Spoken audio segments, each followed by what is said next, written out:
গল্পটি শুরুর আগে বলি, লাইক, সাবস্ক্রাইব এবং আপনার মূল্যবান মন্তব্যটি কমেন্টে লিখতে ভুলবেন না। শিরোনাম: হৃদয়ের স্পর্শ। সন্ধ্যা নেমেছে শহরের আকাশে, পশ্চিম দিগন্তে সূর্যের শেষ আলোটা মিলিয়ে যাচ্ছে ধীরে ধীরে। বাতাসে এক অদ্ভুত শীতলতা, যেন কারো কোমল স্পর্শ গায়ে এসে লাগছে। বিশ্ববিদ্যালয়ের বাগান কখনো ভরে আছে কোলাহলে, বন্ধুরা মিলে আড্ডা দিচ্ছে, কেউ বা ক্যাফের সামনে দাঁড়িয়ে চা খাচ্ছে, কেউ আবার রঙিন আলোয় ছবি তুলছে। কিন্তু সেই ভিড়ের মাঝে এক কোণে বসে আছে কিম তাইহাং, হাতে একটা পুরনো কবিতার বই, চোখে এক অদ্ভুত নরম দৃষ্টি, যেন সে বইয়ের পাতায় হারিয়ে গেছে, অথচ অন্তরের ভিতর কোথাও এক বিশাল নিঃসঙ্গতা ঘুরপাক খাচ্ছে। তাইহাং সবসময় একটু ভিন্ন, ভিড়ের সঙ্গে মানিয়ে চলতে চায় না সে। তার কণ্ঠ, তার দৃষ্টি, তার হাসি, সবকিছুতেই এক অন্যরকম রহস্য লুকিয়ে থাকে। অনেকেই তার এই রহস্য বুঝতে চায়, কিন্তু পারেও না। ঠিক তখনই দূর থেকে ভেসে এলো এক গিটারের সুর, মৃদু তবুও স্পর্শ। তাইহাং বই থেকে মুখ তুলে তাকালো। সামনের পথ ধরে এগিয়ে আসছে এক তরুণ, কাঁধে গিটার ঝুলানো, হাঁটার ভঙ্গিমাই আলাদা, চোখে এক অন্যরকম তৃপ্তি, যেন পুরো পৃথিবী তার নিজের ছন্দে নাচছে। সে তার কেউ না, জিওন জাংকুক। জাংকুক বিশ্ববিদ্যালয়ের সবচেয়ে প্রাণবন্ত ছেলে। গিটার বাজায়, গান গায়, খেলাধুলায় ভালো, পড়াশোনাতেও খারাপ না। সবাই তাকে চেনে, সবাই তাকে ভালোবাসে, কিন্তু তাইহাং এর মতো নিঃশব্দে কারো সঙ্গে আগে কথা বলেনি। জাংকুক তাইহাং এর সামনে দাঁড়িয়ে হেসে বলল, তুমি কি বই পড়তে এতটাই ভালোবাসো, নাকি শুধু একা থাকতে? তাইহাং একটু থমকে তাকালো, তার চোখে বিস্ময়, ঠোঁটে একটুখানি হাসি, হয়তো দুটোই। ধীরে স্বরে বলল সে। জাংকুক বসে পড়লো তার পাশেই, একটু দ্বিধা না করে, গিটার করে রাখলো, আঙুল চালালো তারের উপর। বাতাসে ভেসে উঠল নরম সুর। তাইহাং চোখ বন্ধ করে শুনতে লাগলো। মনে হচ্ছিল প্রথমবারের মতো কেউ নিঃসঙ্গতার ভিতর তাকে আলো ঢুকিয়ে দিল। সুর থেমে গেল। জাংকুক তাকালো তাইহাং এর দিকে। তুমি চুপচাপ থাকো কেন সব সময়? এত সুন্দর একটা দুনিয়া আছে বাহিরে। তাইহাং হালকা হেসে জবাব দিল, দুনিয়ার শব্দ অনেক সময় আমার ভিতরের কণ্ঠকে ঢেকে দেয়, তাই আমি নীরবতাই বেছে নেই। জাংকুক অবাক হলো, এভাবেই কেউ আগে কথা বলেনি তার সঙ্গে। সে অনুভব করলো এই ছেলেটা আলাদা, তার মধ্যে আছে এক অজানার গভীরতা, যেটা খুঁজে পাওয়া খুবই সহজ নয়। দুজনের কথোপকথন চলতে লাগলো। একজন বলছিল সুরে, আরেকজন উত্তর দিয়েছিল নীরবতায়। বাগানের চারপাশটা আলো কমে এলো, কিন্তু ওদের দুজনের মাঝে আলো বাড়তে লাগলো। তাইহাং বুঝতে পারছিল তার হৃদয় দ্রুত কম্পিত হচ্ছে। জাংকুকের হাসি, তার চোখ, তার গিটার, সবকিছুই যেন তাকে নিজের করে টেনে নিচ্ছে। অন্যদিকে জাংকুক অনুভব করছিল প্রথমবারের মতো সে কারো চোখে হারিয়ে যাচ্ছে। আকাশে তখন চাঁদ উঠেছে, কুয়াশার ফাঁক দিয়ে নরম আলো এসে পড়ছে তাদের উপর। তাইহাং ধীরে ধীরে উঠে দাঁড়ালো। জাংকুক তাড়াতাড়ি বলল, কাল আবার দেখা হবে তো? তাইহাং কিছু না বলে শুধু মাথা নেড়ে হাঁটতে শুরু করলো, কিন্তু তার ঠোঁটে যে লাজুক হাসি ফুটে উঠেছিল, সেটা জাংকুকের চোখ এড়ায়নি। সেদিন রাতেই দুজনের হৃদয়ে জন্ম নিল এক অচেনা টান। এই এক টান যা কখনো থামবে না, এক ভালোবাসার শুরু, যা যেন আকাশে তারা ঝলমল করবে সারা জীবন। ক্যাম্পাসের বাগানে প্রথম দিনের দেখা হওয়ার পর তাইহাং এর ভিতরে অদ্ভুত একটা আলোড়ন তৈরি হয়েছিল। সারা রাত ঘুমোতে পারেনি সে। বারবার মনে হচ্ছিল জাংকুকের হাসিটা যেন চোখের সামনে ভেসে বেড়াচ্ছে। গিটার বাজানোর সময় জাংকুকের চোখের সেই ঝিলিক, আর কাল আবার দেখা হবে তো, এই একটুখানি কথার ভিতরে যেন হাজারো প্রশ্ন লুকিয়েছিল। তাইহাং জানতো না সে কেন এত অস্থির, শুধু একটা টান তাকে তাড়িয়ে দিচ্ছিল। পরের দিন ক্লাস শেষে আবার বাগানের দিকে গেল সে। শীতল বাতাসে পাতার মর্ম শব্দে ভেসে আসছিল। হঠাৎ সেই অপরিচিত সুর কানে এলো।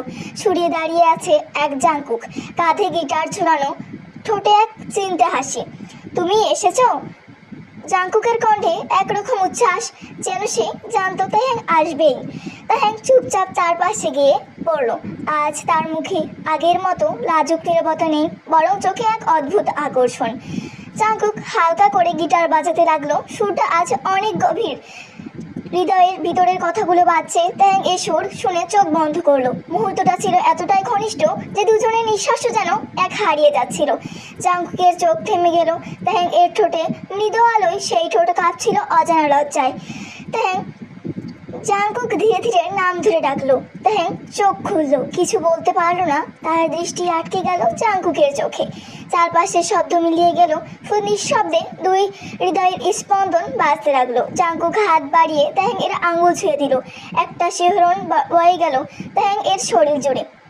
মনে হলো যেন এক ছোট্ট স্পর্শের ভিতরে লুকিয়ে আছে পুরো দুনিয়ার কোমলতা। তুমি জানো না তোমার মধ্যে কিছু আছে যা আমাকে পাগল করে দিচ্ছে। জাংকুকের কণ্ঠ নিচু তবুও কাঁপছিল। ট্যাং হালকা কেঁপে উঠল। সে চুপচাপ তাকিয়ে থাকলো, ঠোঁট কাঁপছিল অজানা উত্তেজনায়। জাংকুক ধীরে ধীরে কাছে এলো। তাদের নিঃশ্বাস এক হারিয়ে হয়ে যাচ্ছিল। মুখোমুখি দূরত্ব কমতে লাগলো। ট্যাং এর বুক ধড়ফড় করছিল, তবুও সে পিছিয়ে গেল না। শেষেমেশে জাংকুকের ঠোঁট ছুঁয়ে দিল ট্যাং এর ঠোঁটে। প্রথম চুমু একটা অদ্ভুত উষ্ণতা ভরে দিল দুজনকে। পৃথিবী যেন থমকে গেছে সেই মুহূর্তে। চারপাশের বাতাস জমাট বেঁধে শুধু তাদের দুজনকে ঘিরে ধরলো। ট্যাং অনুভব করছিল সে ভেঙে যাচ্ছে, আবার গড়ে উঠছে। জাংকুকের ঠোঁট আর ঠোঁটের উপর চাপ ফেলতে ফেলতে ধীরে ধীরে নিজের ভিতরে ডুবিয়ে এনেছিল। ট্যাং এর হাত অনিচ্ছাকৃতভাবে উঠে গেল, থামলো না জাংকুকের কাঁধে। আঙুলগুলো কেঁপে উঠছিল, কিন্তু সেই কাপড়েই ছিল এক অজানা আশঙ্কা। জাংকুক চুম্মুটা ভেঙে ফিসফিস করে বলল, আমি চাই তুমি শুধু আমার হও। ট্যাং কিছু বলার না, কিন্তু তার চোখে যে অশ্রু ঝিরিক দিচ্ছিল সেটাই ছিল উত্তর। জাংকুক আবারও তাকে টেনে নিল। এবার চুম্মুটা আরো গভীর, আরো আবেগময়। তাদের চারপাশে কেবল নিঃশ্বাস, হৃদয়ের শব্দ আর স্পর্শের উষ্ণতা। যত দূর নাচ আকাশের চাঁদে আরো উঁচুতে উঠলো, তারা আলাদা হলো না। সে রাতে ট্যাং ঘরে ফিরে আয়নার সামনে দাঁড়িয়ে নিজের মুখ ছুঁয়ে দেখলো। মনে হচ্ছিল এখনো জাংকুকের উষ্ণতা সেখানে লেগে আছে। তার বুক কাঁপছিল, কিন্তু সেই কাঁপনে ছিল এক অদ্ভুত শান্তি। অন্যদিকে জাংকুক বিছানায় শুয়ে গিটার বাজাচ্ছিল, কিন্তু আঙ্গুল কোনো সুর আসছিল না, কারণ তার ভিতরে কখনো বাজছিল ট্যাং এর নিঃশ্বাস। ওরা দুজন বুঝেছিল এটা কোনো সাধারণ দেখা নয়, এটা ভালোবাসার শুরু, যা শরীরের প্রতিটি শিরায় গেঁথে যাবে। শিরোনাম চিরদিনের প্রতিশ্রুতি। জাংকুক, ছোট জাংকুকের প্রথম স্বাদ এখনো রয়ে আছে, যেন সেই মুহূর্তে তার ভিতরকে বদলে দিয়েছে।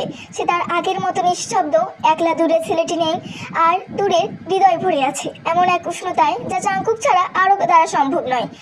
অন্যদিকে জাংকুক বদলে গেছে। সে সবসময় প্রাণবন্ধ ছিল, সবাই মাঝে মিশে যেত, কিন্তু এখন তার ভিতরে এক অদ্ভুত স্নিগ্ধতা এসেছে। সে জানে পৃথিবী যত বড়ই হোক, তার জন্য শুধু একজন মানুষই যথেষ্ট। তাই হ্যাঁ, এক শীতল রাতে জাংকুক ফোন করে বলল, চলো আজ চাঁদের নিচে বসি, তোমাকে দেখাতে চাই। ট্যাং কিছু না বলে রাজি হয়ে গেল। দুজন ক্যাম্পাসের বাইরে নদীর ধারে বসে রইল। আকাশে পূর্ণিমা চাঁদ, চারপাশে নীরবতা, শুধু চারপাশের নদীর কলধ্বনি। জাংকুক হঠাৎ গিটার বের করে বাজাতে শুরু করলো। শুরুটা ধীর, মায়াবী, যেন রাতের আকাশে তারাগুলো শুনছে। তারপর সে গাইলো, তুমি আছো বলেই আমি বেঁচে আছি। ট্যাং চুপচাপ শুনছিল, তার ঠোঁটে জল ভিজে উঠলো। জাংকুক গান থামিয়ে তার দিকে তাকালো। তুমি জানো ট্যাং, তুমি না থাকলে আমি অসম্পূর্ণ। আমি চাই তোমাকে, শুধু আজ না, চিরদিনের জন্য। ট্যাং কিছুক্ষণ নীরব থেকে বলল, আমি ভয় পাই জাংকুক, পৃথিবী কখনো আমাদের বুঝবে না। জাংকুক ধীরে ধীরে হাত ধরলো। পৃথিবী তাদের বুঝুক না বুঝুক, আমি শুধু তোমাকেই চাই। আমি প্রতিশ্রুতি দিচ্ছি কখনো তোমাকে ছেড়ে যাব না। ধীরে বলল, তার ঝুঁকে জাংকুকে জড়িয়ে ধরলো। সে আলিঙ্গন নিল, এতটাই শক্ত যেন সে ভয় পাচ্ছে জাংকুক হারিয়ে যাবে। জাংকুকের কাছে বুকের ভিতর শক্ত চেপে ধরলো। তাদের নিঃশ্বাস গরম হয়ে উঠলো, হৃদয়ের শব্দ বাজতে লাগলো। ধীরে ধীরে ট্যাং মাথা তুলে জাংকুক তার চোখের দিকে তাকালো। আর কোনো কথা না বলে ঠোঁটে ঠোঁট রাখলো। এবারে চুমুটা ছিল গভীর, অনেক অগ্র। দুজনেই বুঝছিল এটা আর কোমল স্পর্শ নয়, বরং প্রতিশ্রুতি। ট্যাং এর আঙুল জাংকুকের চুলে জড়িয়ে গেল। জাংকুক তার কোমরে হাত রাখলো, টেনে নিল আরও কাছে। চুমুর তীব্রতায় দুজনের নিঃশ্বাস কাঁপছিল, কিন্তু কেউ থামতে চাইছিল না। চারপাশের পৃথিবী থেমে গিয়েছিল, শুধু তাদের শরীর আর হৃদয় এক হয়ে যাচ্ছিল। ঘন্টার পর ঘন্টা নদীর ধারে বসে রইল তারা। আকাশের তারা একে একে নিভে গেল, কিন্তু তাদের চোখে আলো জ্বলছিল। ট্যাং বলল, জাংকুক, আমি চাই তুমি প্রতিদিন আমার কাছে থাকো। আমার ভয়, আমার একাকিত্ব সব ঢেকে দিও তোমার ভালোবাসায়। জাংকুক ট্যাং এর হাত চেপে ধরলো। আমি শুধু প্রতিদিন না, প্রতিটা মুহূর্ত তোমার সাথে কাটাতে চাই। আমি তোমার স্বপ্ন হব, তোমার গান হব, তোমার নিঃশ্বাস হব। চলো আমরা প্রতিশ্রুতি করি কখনো আলাদা হব না। ট্যাং মাথা নেড়ে হাসলো। চোখে জল ঝরছিল, কিন্তু সেই জলে ছিল সুখের দীপ্তি। সূর্য ওঠার সময় তারা এখনো পাশাপাশি বসেছিল। প্রথম সূর্যের আলো তখন ট্যাং এর মুখে পড়লো। জাংকুক হেসে বলল, দেখো এটাই আমাদের নতুন শুরু। ট্যাং তার কাঁধে মাথা নেকে ফিসফিস করে বলল, হ্যাঁ, আজ থেকে আমরা এক। তাদের চোখে এক সন্দেহ ছিল না, কোনো ভয় ছিল না, শুধু ছিল চিরদিনের প্রতিশ্রুতি। সেদিন থেকে জাংকুক তার একা না, তারা এক হয়ে গেল একে অপরের নিঃশ্বাস। পৃথিবী হয়তো তাদের নিয়ে অনেক কিছু বলবে, কিন্তু তাদের না, কারণ তারা জানে সত্যিকারের ভালোবাসা কখনো হারায় না। আর সেই ভালোবাসা তাদের বেঁধে রেখেছে চিরদিনের জন্য। গল্প শেষ, চিরদিনের প্রতিশ্রুতি। গল্পটি ভালো লাগলে লাইক, সাবস্ক্রাইব এবং আপনার মূল্যবান মন্তব্যটি কমেন্টে লিখতে ভুলবেন না।